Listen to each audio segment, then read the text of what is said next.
Hey guys, welcome back to Raymore Repair. This time we're taking a look at a Honda Rancher. This one has been here before. You might recognize it. It's a cow chaser. It's the 350, manual shift, and also two-wheel drive. This one won't start. Let's find out why. Alrighty, step one, see if we have any juice in our battery. And we'll do that with the old meter here. And we do, we got 13 volts. I just had this on a charger, so I figured there'd be voltage in it. This is what this thing does. It doesn't start, it just clicks. So let's just do a quick diagnosis on this sweetheart. The first thing we're going to do is we're going to check for power going into our solenoid. Go there and we'll go here. And we do have voltage there. So the next step, we're going to try to stick this negative under here somehow. And now we're going to check the power coming out of our solenoid going to our starter motor. So hook that up, we'll push the button. And sure enough, we've got power going through it, but we still have no starter. Next thing we're going to do is we're going to dig down to the starter. We're going to move the air box, because the starter sits right in front of it. We're going to take our clamp loose from the back of our carburetor, go between our air box and our carburetor. And then we also have a fresh air tube that supplies air into the air box. We'll take its clamp loose as well. And it's running away from me here. To get more room, let's go ahead and pop the top off the air box. There we go. And outside of that, we've got a bolt on the bottom that mounts this sweetheart. And let's see if we can get to it without pulling any plastic off. Looks like we might be able to, but we're going to have to get it in there with a swivelly kind of thing. I couldn't really see a good way to film that, so I just went down there and took the bolt out. It's the only bolt that goes to the bottom of the air box, so it's pretty easy to find. And now then, we should be able to poof this thing backwards and get it off the carburetor and off the fresh air tube. I think I'm going to have to pull the fresh air tube off this thing, which means I got to take the top part off. I was hoping not to do that. Alrighty, this is our fresh air tube, and it's got one more fastener, and that is a plastic rivet right here. See if I can get it at this weird angle so I got you in the view as well. There we go.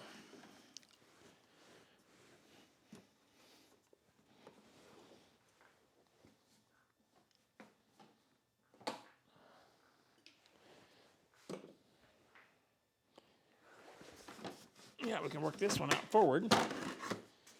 That's out of the way. With that, we might be able to get our airbox out of here.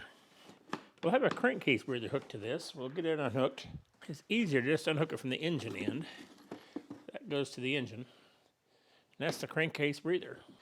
We need to pop this boot up on the starter wire here, and we'll roll that around to the side.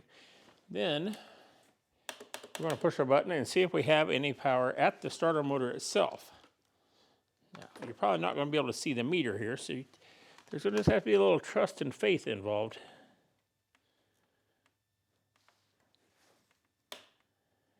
Yep, we have battery voltage there. Now I'm betting if we whack that starter a couple of times, it might come back to life. However, we're not going to stop there. We're going to go ahead and put a new one in. Let's give this a rappy tap tap.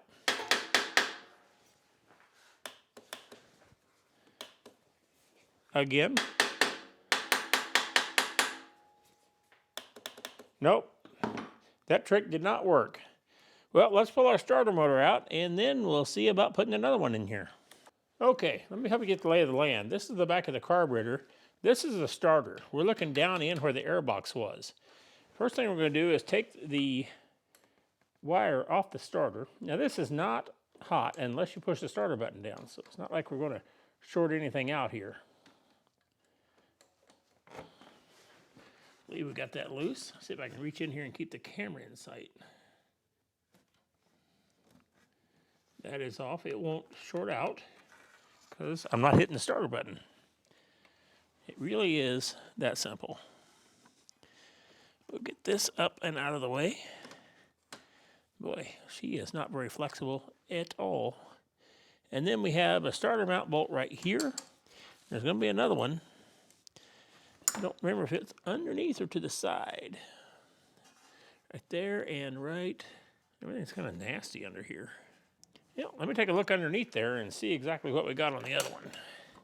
Been a day or two since I was inside one of these. Somebody put a Phillips screw in there holding the starter motor on. I do not approve of that at all, because it's going to be a pain to get out of there.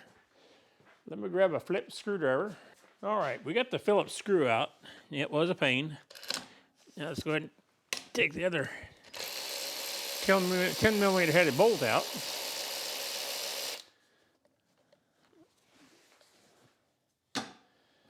And we'll grab that. That's the bracket that the airbox hooks to.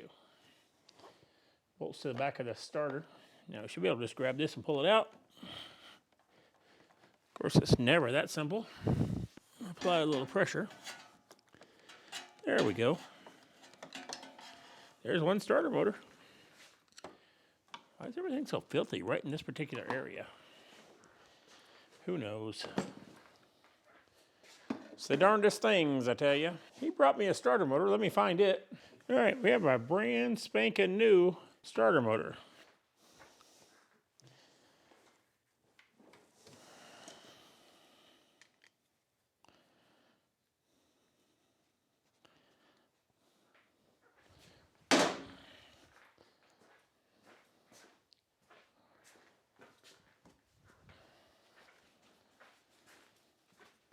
What I mean by that is this thing is a replica, not an original. And one way you know that for sure is the dowel pin will not fit in the hole.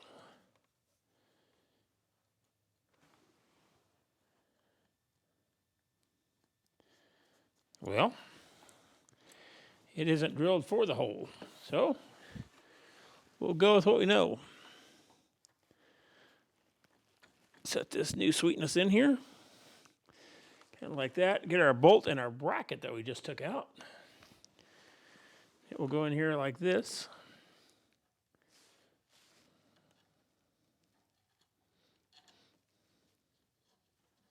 And then, for convenience sake, I'm putting the Phillips screw back in. Worked before? It'll probably work again. Is it right? No. But it does match the rest of this particular ATV.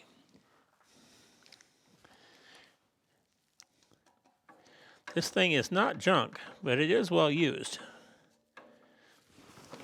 Go ahead and apply some torque to that.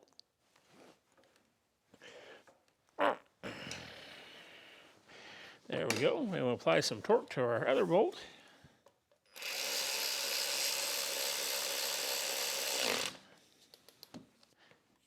There we go.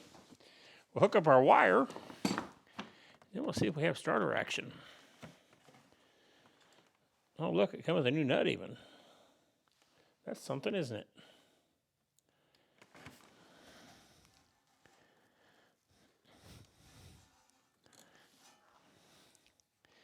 Yeah, I don't know how to film this without my hand being right in your way. Starting this nut. There we go. Run that down a bit. And I've got a 10 millimeter wrench laying over here.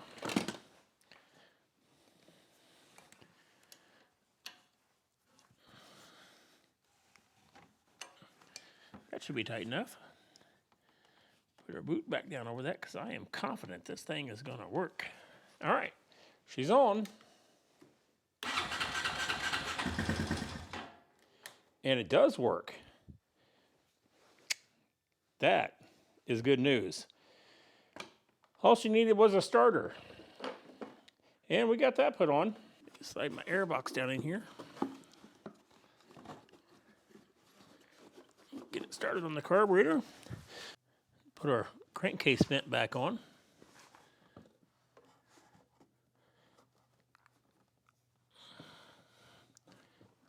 Like that. Alrighty, we got our clamp tightened up to our fresh air tube and also to our carburetor and our airbox lid on. Let's make sure our starter still works here.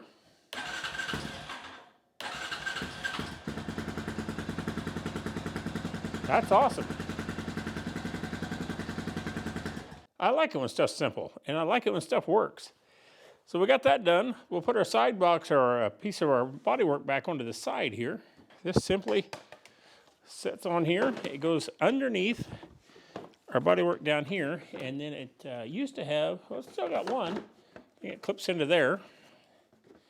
And we line our toolbox up, and that sits down on there.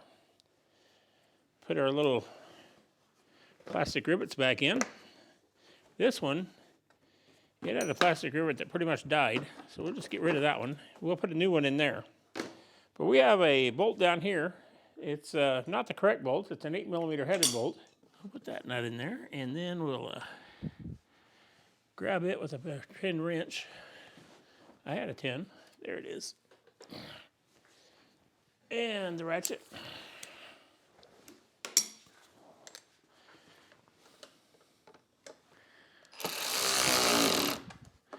That'll be enough of that. Another one goes here. Put the Honda type in instead of the weird one I had in it. Well, this is just a short little quick video about changing out the starter in one of these. That's pretty much it. Check your battery. Check to make sure you're getting power to your solenoid. If you got a click when you push the starter button down, check for power on the opposite side of the solenoid. That's the one that goes to the starter motor. Then we pulled the airbox out and checked for power at the starter motor. And we did have battery voltage at the starter motor. So that lets us know we're getting power all through it and down to the starter motor, and it is the problem. Hey guys, thanks for watching. Make sure you subscribe and like the video. And as always, God bless. What do you say we just go ahead and figure out exactly what happened to this starter? Let's just do an autopsy and see what we come up with.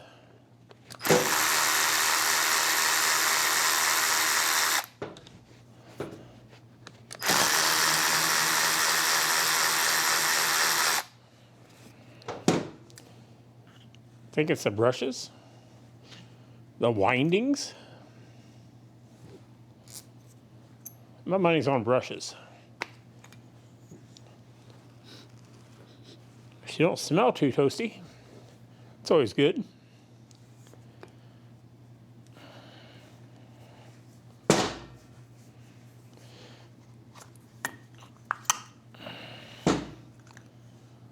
Oh, brushes she be.